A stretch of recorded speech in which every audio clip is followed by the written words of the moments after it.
नमस्कार साथियों, कुछ बात कर रहे हैं यूट्यूब चैनल पर एक बार फिर आपका बहुत बहुत स्वागत है।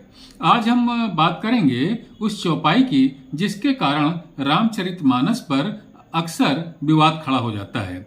ढोल गंवार शूद्र पशु नारी सकल ताड़ना के अधिकारी।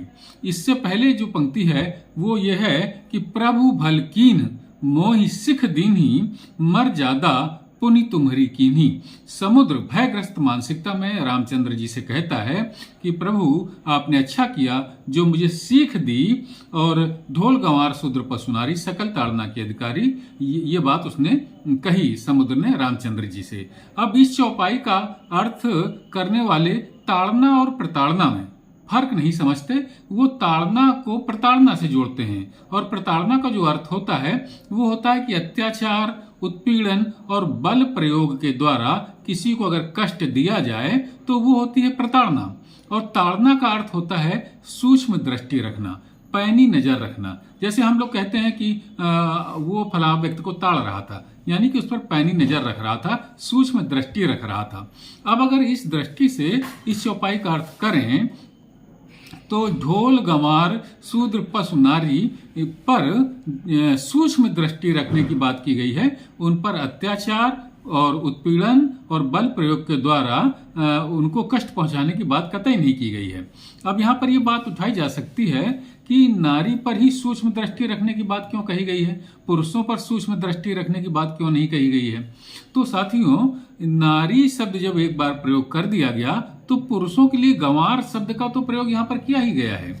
यानी कि जो गंवार प्रवृत्ति के पुरुष हैं उन पर भी सूक्ष्म दृष्टि रखने की, उन पर भी पैनी दृष्टि रखने की बात यहाँ कही गई है। हालांकि गंवार तो कोई भी हो सकता है, पुरुष भी हो सकता है, स्त्रियां भी हो सकती हैं। तो गंवार शब्द में स्त्री और पुरुष दोनों ही समा जाते हैं। इसलिए ये कहना कि नारी की ही बात क्यों की गई है, पुरुषों की बात क्यों नहीं कही गई है, ये सत्य नहीं है। क्योंकि यहाँ पर गंवार शब्द को पुरुषों से ही जोड़ना चाहिए, उसमें पुरुष और स्त्रियां दोनों ही आ जाते हैं। अब जो शूद्र शब्द है, शूद्र शब्द मैं इसलिए प्रयोग कर रहा हूं क्योंकि ये चौपाई में इस शब्द का इस्तेमाल किया गया है। तो शूद्र शब्द की जो बात की जाए अगर, तो ये उस समय की बातें हैं जब शूद्र जाति से संबंध रखने वाले लोग कम पढ़े लिखे, कम अध्ययनशील होते थे, या उनकी रुचि अध्ययन में नहीं होती थी।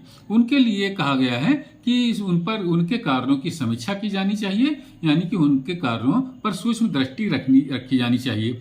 लेकिन इस जाति से भी जो लोग अध्ययनशील होते थे और शिक्षित होते थे और विवेकवान थे, उन पर सूक्ष्म दृष्टि रखने की बात नहीं कही गई है। साथियों, व्यास जी, वाल्मीकि जी आदि और तमाम वेदों के रचयिता, इनमें से तमाम लोग शूद्र जाति से ही संबंध रखते थे। लेकिन वो चूंकि ज्ञानवान थे, विवेकवान थे, सुशिक्षित थे, अध्ययनशील थे, इसलिए ऐसे लोगों पर तो नहीं सूक्ष्म दृष्टि रखने की बात कही जा सकती है। व्यास और वाल्मीकि जी का उदाहरण हम सब लोगों को ज्ञात ही है कि उनके प्रति रैदास जिनको कहते हैं, इन सब लोगों के बारे में कितना सम्मान सभी लोगों के मन में है, ये कहीं छुपाने की बात नहीं है। इसलिए ये बात स्पष्ट हो जानी चाहिए कि शूद्र जाति को अपमानित करने का इस चौपाई में कतई कोई नियत नहीं है। वर्तमान में सभी जाति और सभी वर्ग के जो पुरुष, स्त्री और पुरुष हैं, उनके लिए शिक्षा तथा अन्य उपलब्धियां प्राप्त करने के लिए समान अवसर उपलब्ध हैं। इसलिए आज के समय में ये जो पंक्ति है ढोल गंवार शूद्र पशु नारी, इसको मान और अपमान से नहीं जोड़ा जा सकता, क्योंकि आज तो सभी के लिए समान उपलब्धियां प्राप्त करने के अवसर उपलब्ध हैं। और जो भी व्यक्ति ज्ञान अर्जित कर ले, तमाम उपलब्धियां अर्जित कर ले, उसका अपमान करने का तो अर्थ ही नहीं होता है।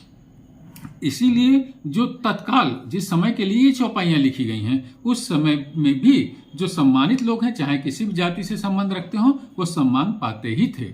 स्वामी प्रसाद मौर्य, जो कि एक राजनीतिक पार्टी के नेता भी हैं, उन्होंने इस चौपाई पर के कारण विवाद खड़ा किया, और फिर लखनऊ हाई कोर्ट की लखनऊ पीठ ने उस पर ये अपनी टिप्पणी करते हुए कहा, जब उन्होंने अपनी याचिका लगाई कि उन पर दायर किए गए केस वापस लेने चाहिए, तो लखनऊ हाई कोर्ट की लखनऊ पीठ ने ये टिप्पणी की कि किसी भी चौपाई, रामचरितमानस की किसी भी चौपाई का अर्थ करते समय हमें ये ध्यान रखना चाहिए कि कौन पात्र किस पात्र से किन परिस्थितियों में ये बात कर रहा है। और उनकी ये याचिका खारिज हो गई मौर्य जी की कि उन पर लगाए हुए केस वापस कर देने चाहिए। अतः इसलिए मेरा अनुरोध है ये आपसे कि रामचरितमानस का अध्ययन बिना किसी दुराग्रह के शांत मन से और विवेक के साथ में करना चाहिए, तो निश्चित रूप से रामचरितमानस पढ़ने के लाभ प्राप्त होंगे। यह एक बहुत ही उत्तम ग्रंथ है साथियों। तो साथियों, आज की चर्चा में बस इतना ही।